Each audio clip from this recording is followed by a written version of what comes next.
சரிதா, நீ காட்டு. நான் திருடுறத விட்டுரு, காட்டு. அப்படின்னா அம்மனை பார்த்தத நீ யார்கிட்டயும் சொல்ல மாட்டேன்னு சத்தியம் பண்ணு. அவளை போட்டா இருக்கியா நீ?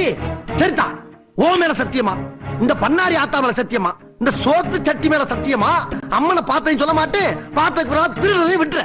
இது சத்தியம். அங்க பாரு. எங்கிட்டு பார்க்க சொல்ற? அங்க பாரு.